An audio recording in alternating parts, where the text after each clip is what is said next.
Good afternoon all of you. Welcome to Anjan TV1 news. Madakasira నియోజకవర్గం పర్యటన కార్యక్రమంలో ముఖ్యమంత్రి చంద్రబాబు నాయుడు ఆంధ్రప్రదేశ్ శ్రీ సత్యసాయి జిల్లా మడకశిర నియోజకవర్గం గుండుమల నందు ప్రభుత్వ నియంత్రణలో నియోజకవర్గం ఇన్ఛార్జ్ మాజీ ఎమ్మెల్సీ గుండుమల తిప్పేస్వామి ఆధ్వర్యంలో ఎమ్మెల్యే ఎంఎస్ రాజు సమక్షంలో బీజేపీ, జనసేన, టీడీపీ కూటమి నాయకులు, అధికారులు, కార్యకర్తలు మరియు ప్రజలందరి మధ్య భారీ ఘనంగా ముఖ్యమంత్రి నారా చంద్రబాబు నాయుడు పర్యటన కార్యక్రమం విజయోత్సవము.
ఏం చేస్తూ ఉంటావు?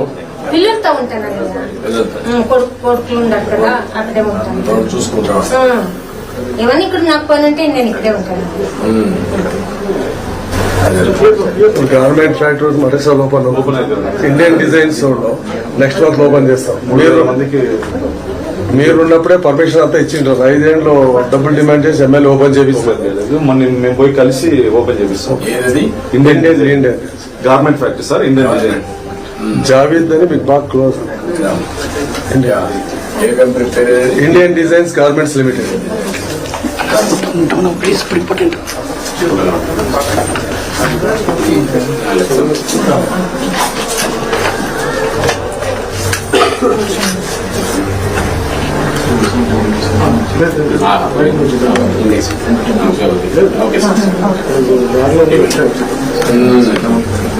పిల్లలు బాగానే పని చేసుకుంటారమ్మా?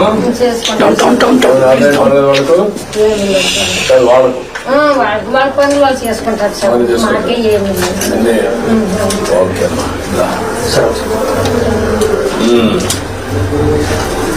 ఓకే చేసిన పర్లేదు. ఓకే చెల్లమ్మా. ఇల్లు ఈ ఇల్లుని ఇక్కడుండి అక్కడికి వేస్తూ ఉంటుంది, పర్లేదు. ఈ ఇల్లు రినోవేట్ చేసి నీట్ గా ఏం చేయగలుగుతుంది కట్టేసి రూఫ్ వేస్తారా, కట్ చేస్తారా? ఏం చేయాలమ్మా? ఇల్లు బాగా చేయాలంటే ఏం చేయాలి? అది నీ ఉద్దేశం ఏంటి? ఇల్లు నీట్ గా వేసి ఫ్లోరింగ్ అన్ని వేసి వచ్చినప్పుడు శుభ్రంగా ఉండడానికి. అక్కడక్కడ తిరిగి బాగానే ఉంటుంది. పిల్లల దగ్గరికి వచ్చినప్పుడు నీట్ గా పిల్లలు కూడా రావడానికి నీట్ గా కట్టేసి ఈ షీట్లన్నీ గురవకుండా, లేకుంటే రూఫ్ వేసి ఈ ఫ్లోరింగ్ వేసి సెట్ చేసి ఎంతవరకు ఎస్టిమేట్ చేయండి, చేసి కంప్లీట్ చేపిస్తాను.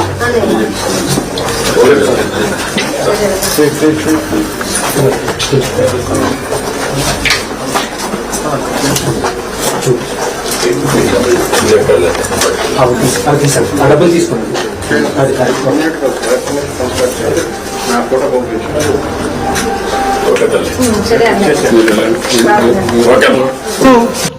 పెద్దలు గౌరవ ముఖ్యమంత్రి నారా చంద్రబాబు నాయుడు గారి పాద పద్మాలకి నమస్కరిస్తూ, వేదిక మీద ఉన్నటువంటి మంత్రివర్యులు, అదేవిధంగా గుండుమల తిప్పేస్వామి గారు సర్పంచ్, అదేవిధంగా ఆశీష ప్రజావాహినికి అందరు కూడా పేరు పేరున, పాత్రికేయులు కూడా పేరు పేరున నాయక నమస్కారాలు. చాలా సంతోషం సార్. మా పార్లమెంటు పరిధిలో ఈరోజు మడకశిర వచ్చినందుకు మడకశిర ప్రాంత ప్రజల తరఫున మీ కృతజ్ఞతలు, ధన్యవాదాలు తెలియజేస్తున్నాం సార్.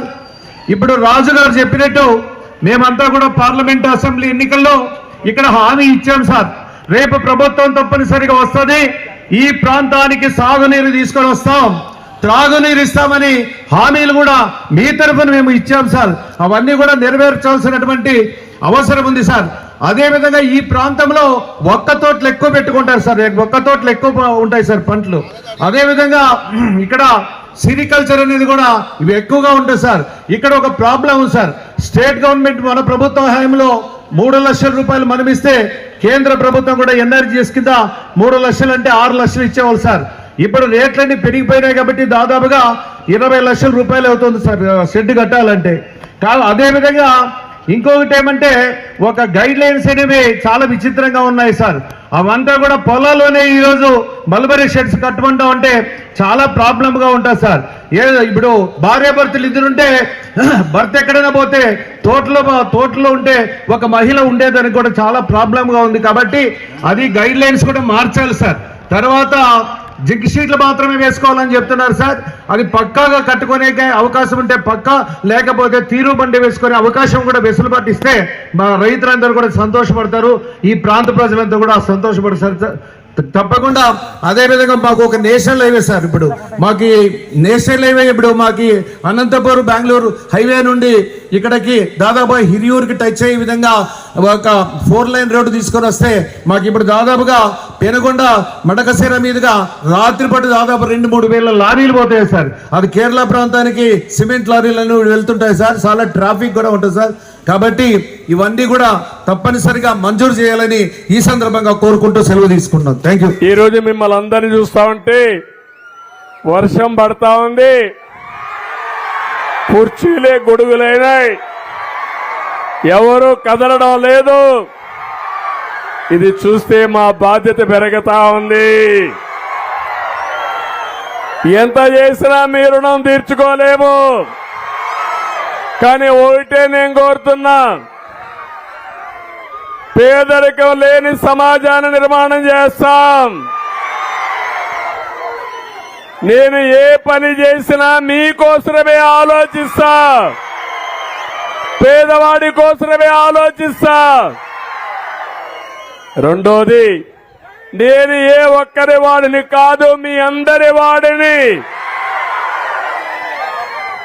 మీరు బాగుంటే చూసి ఆనందపడాలని ఏకైక ఆలోచన తప్ప వేరే ఆలోచన లేదు.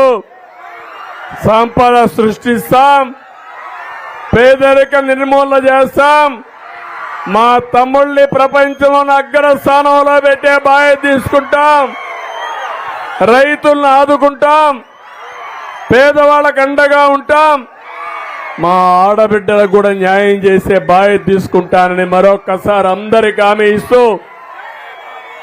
మళ్ళీ ఈరోజు నా సంకల్పం పేదరికం లేని దేశం, పేదరికం లేని రాష్ట్రం, పేదరికం లేని గ్రామం. ఇది సాధించడానికి ఏం చేయాలని ఆలోచిస్తాం. మీరు కూడా పూర్తిగా సహకరించండి. మీరు సహకరిస్తే ఏదనుకున్నా ఒక మంచి సంకల్పం ఉంటే దేవుడు కూడా సహకరిస్తాడు. చెప్పడం పుట్టుకతో వచ్చిన విద్య, అబద్ధాలతోనే బతికిపోవాలనుకుంటారు. కానీ వాళ్ళ మాట నమ్మితే మాత్రం కుక్కతోక పట్టుకొని గోదావరి ఈదినట్టే. మొన్నే అదే జరిగింది. ఇక్కడ మీరందరూ ఉన్నారు, కనీసం నవ్వుతున్నారు. 5 ఏళ్ళు నవ్వారా అని అడుగుతున్నా మిమ్మల్ని. ఎక్కడన్నా మీటింగ్ పెట్టుకున్నారని అడుగుతున్నా. ముఖ్యమంత్రి వస్తే బలవంతంగా స్కూళ్ళన్నీ క్లోజ్ చేస్తాడు. ఇప్పుడు నేనేమన్నా క్లోజ్ చేశాను స్కూళ్ళు? బలవంతంగా రమ్మనే పరిస్థితుంది. ఇప్పుడు బలవంతంగా రమ్మన్నా నేను?